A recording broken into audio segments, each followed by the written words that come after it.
Hello everyone, so welcome back to my YouTube channel science की पाठशाला with प्रिया। तो कैसे हैं आप सब? आई होप आप सब बहुत अच्छे होंगे और बहुत अच्छे से अपना ध्यान रख रहे होंगे और बहुत अच्छे से पढ़ाई भी कर रहे होंगे। तो आज हमें एक बहुत अच्छा चैप्टर, नया चैप्टर शुरू करना है। ठीक है, जो है चैप्टर 10 साउंड।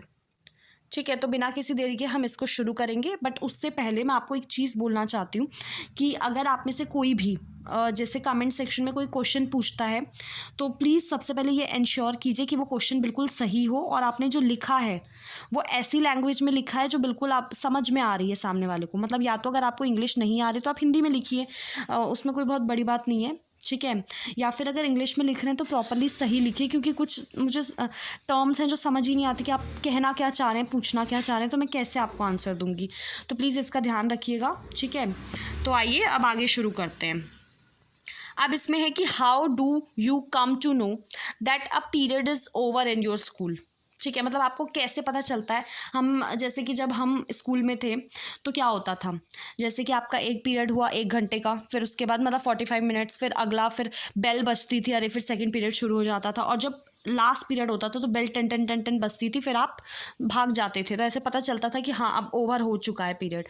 ठीक है, तो you come to know easily that someone is at your door when he knock. आपको सुनाई देती है, जो डोरबेल की साउंड होती है वो आपको सुनाई देती है, तब आपको पता चलता है कि अरे कोई दरवाजे पे खड़ा है। ठीक है, लेकिन ज़्यादातर वक्त क्या होता है, most of the time you can make out that someone is approaching you by just hearing the footstep. कभी कभार आप बस कदमों की जो उनकी आहट होती है ना, जैसे कोई चल रहा है फिर उसके पैरों से जो चप्पल से जो टक तक जो आवाज़ आ रही है जैसी भी है, फिर आप उससे पता चल जाता है आपको कि अरे कोई आ रहा है ना। You might have played a game जिसे हाइड एंड सीक बोलते हैं। ठीक है, जिसमें आपको छुपना होता है, ढूंढना होता है, हाइड एंड सीक वाला गेम आप सबने खेला होगा, है ना। तो इस गेम में क्या करते थे हम, a person is blind folded. ठीक है, उस पर्सन के आंखों पे पट्टी बांध दीजिए या फिर उसको कहीं बोल दीजिए कि तुम वहाँ जाके गिनो, आंख बंद करके गिनो, तब तक फिर हम छुपेंगे, है ना। And has to catch the remaining players, और जो बाकी छुप जाएंगे फिर उनको पकड़ना होता था, है ना। How is the blindfolded person able to guess which player is closest to her. ठीक है, जो भी है वो कैसे पता करेगा, उसके आंख में जिसके ऊपर पट्टी बंधी हुई है वो कैसे पता करेगा कि कौन सा प्लेयर उसके सबसे पास है। कोई ना कोई साउंड, कोई ना कोई आवाज़, कोई ना कोई आहट, किसी चीज़ से तो वो पता करेगा ही ना। या फिर क्या पता किसी ने परफ्यूम लगा रखा हो तो स्मेल से पता कर ले, है ना। तो यहाँ पे देखो आपके ना 10.1 में कुछ इंस्ट्रूमेंट्स हैं, ये म्यूजिकल इंस्ट्रूमेंट। आप में से बहुत लोग इन सबको आपने देखा ही होगा। ठीक है, ये आपका हारमोनियम है, ये आपका सितार है, ये फ्लूट है, ये तबला है। ठीक है, अब इसमें आइए, अब इसमें देखते हैं sound plays an important role in our lifes. हमें भी पता है कि जो आवाज़ है, जो साउंड है, वो कितना इम्पॉर्टेंट रोल प्ले करता है। ठीक है, आप कभी भी उस ऐसे पर्सन की लाइफ इमेजिन ही नहीं कर सकते जिसकी ज़िंदगी में साउंड नहीं है, या फिर जो सुन नहीं सकता, जो देख नहीं सकता। तो अपने आप को बहुत ब्लेस्ड मानिए कि हाँ भगवान ने हमें इतना तो दिया है, वरना बहुतों के पास ये भी चीज़ नहीं है अवेलेबल। ठीक है, तो देखो साउंड हमें भी पता है कि बहुत इंपॉर्टेंट रोल प्ले करता है हमारी ज़िंदगी में, है ना। ये हम मदद करता है हमारी किसी से बात करने में। ठीक है, हम बहुत अलग अलग तरीके के साउंड को सुन पाते हैं अपने वातावरण में, अपनी सराउंडिंग में। अब आपको क्या करना है, मेक अ लिस्ट। ठीक है, जो आवाज़ें आप अपने अगल बगल, अपने वातावरण, अपनी सराउंडिंग से जो सुनते हैं उसकी एक लिस्ट बनाइए। ठीक है, जैसे कि बहुत सारे आवाज़ हैं, आप कोई म्यूज़िक का साउंड है, या फिर कोई चिड़िया की आवाज़ है, या किसी की भी आवाज़ है। ठीक है, in the music room of your school आपने साउंड सुने होंगे, जो म्यूज़िकल इंस्ट्रूमेंट होते हैं, जैसे फ्लूट हो गया, तबला हो गया, हारमोनियम हो गया, आप सबने इनके साउंड सुने होंगे। तो ये साउंड कैसे प्रोड्यूस किया जाता है, how does it travel from one place to another, एक जगह से दूसरी जगह साउंड कैसे ट्रैवल करता है। How do we hear sound, हमें कैसे सुनाई देता है। Why are some sound louder than other, कुछ साउंड होते हैं बहुत तेज होते हैं दूसरे से। तो हम इन सब क्वेश्चनों को इस चैप्टर में डिस्कस करने वाले हैं। ठीक है, अब आते हैं sound is produced by a vibrating body. अब साउंड प्रोड्यूस कैसे होता है, उत्पन्न कैसे होता है। ठीक है, एक वाइब्रेटिंग बॉडी से प्रोड्यूस होता है। जैसे कि देखो, touch the school bell when not in use, जैसे आपके घरों में घंटी होगी, हम सब पूजा करते हैं। ठीक है, तो आप या तो उसका यूज़ कर लीजिए, या फिर अगर स्कूल की जो बेल है अगर वो यूज़ में नहीं है तो उसको टच कीजिए।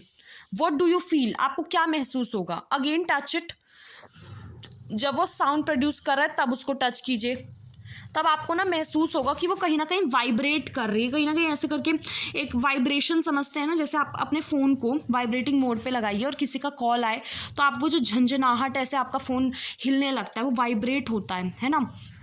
तो अब इसमें क्या करते हैं, सबसे पहले एक एक्टिविटी देखना है आपको 10.1। इसमें आपको क्या करना है, एक मेटल का प्लेट लेना है, ठीक है, hang it at a convenient place, ऐसी जगह पे उसको टांग दीजिए जो आपके लिए आसान रहे, आपके लिए उसको मतलब वो किसी वॉल को ना टच कर रही हो, ठीक है, it does not touch any wall. Now strike it with a stick, और एक लकड़ी की मदद से उसको वो कीजिए, स्ट्राइक कीजिए, ठीक है।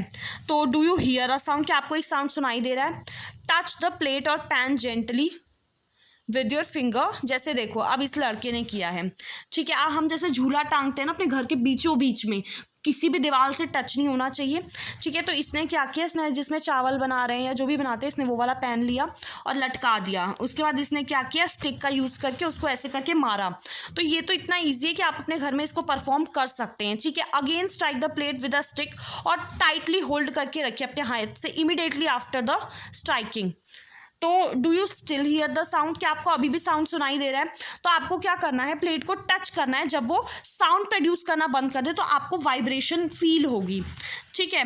अब इसमें देखिए 10.2 वाली एक्टिविटी में क्या करना है, आपको एक रबर बैंड लेना है, ठीक है, put it around the longer side of pencil box, ठीक है, और आपको क्या करना है, 2 पेंसिल को आपको उसके अंदर इंसर्ट करना है, घुसा देना है रबर बैंड की मदद से, जैसे आपको ये दिख रहा होगा इस बच्चे ने जैसे किया है, आपको यही चीज़ करनी है, ठीक है। अब सबसे पहले देखो क्लास 6th में आपने पढ़ रखा है कि टू एंड फ्रो और बैक एंड फोर्थ मोशन जो होता है किसी भी ऑब्जेक्ट का, उसे हम वाइब्रेशन बोलते हैं, है ना। तो जब कोई टाइटली स्ट्रेच बैंड उसे इस प्लग्ड, तो वो वाइब्रेट करेगा और साउंड प्रोड्यूस करेगा, और जब वो वाइब्रेट करना बंद कर देगा तो कोई साउंड प्रोड्यूस नहीं होगा, ठीक है। तो अब ये 10.3 वाली एक्टिविटी में देखिए क्या करना है, आपको एक मेटल डिश लेनी है, ठीक है, उसमें पानी भर देना है, ठीक है। उसकी जो एज है बिल्कुल एंड वाली जो साइड होगी, उसको स्पून से क्या करना है, स्ट्राइक करना है, तो आपको कोई साउंड सुनाई देगा। आपको क्या करना है, अगेन स्ट्राइक द डिश और उसको छू टच करना है, ठीक है, उसको छूना है, ठीक है, आपको वाइब्रेशन फील होगी, ठीक है। आप बल्कि ये ऐसी चीज़ें हैं जो आपने अपनी डेली लाइफ में फील की होगी, वाइब्रेशन आप सबने महसूस की होगी, ठीक है। तो वी सी दैट, हम देखते हैं कि क्या कि जो वाइब्रेटिंग ऑब्जेक्ट है वो साउंड प्रोड्यूस करता है, और कुछ केसेस में जो वाइब्रेशन है वो हम विजिबल होती है हमें, ठीक है, हम देख पाते हैं, बट ज़्यादातर केसेस में उनका वो इतना एम्पलीट्यूड जो है वो इतना कम होता है कि हम देख भी नहीं पाते, हम उससे सिर्फ महसूस कर पाते हैं, ठीक है। तो आज के लिए इतना ही, कल हम 10.4 से शुरू करेंगे। तब तक के लिए आपको क्या करना है, चैनल को सब्सक्राइब करना है एंड वीडियो को लाइक भी करना है, ठीक है, उसको मत भूलिएगा। And thank you so much. और अपना कोई क्वेश्चन हो तो आप मुझे कमेंट सेक्शन में पूछ सकते हैं। Thank you.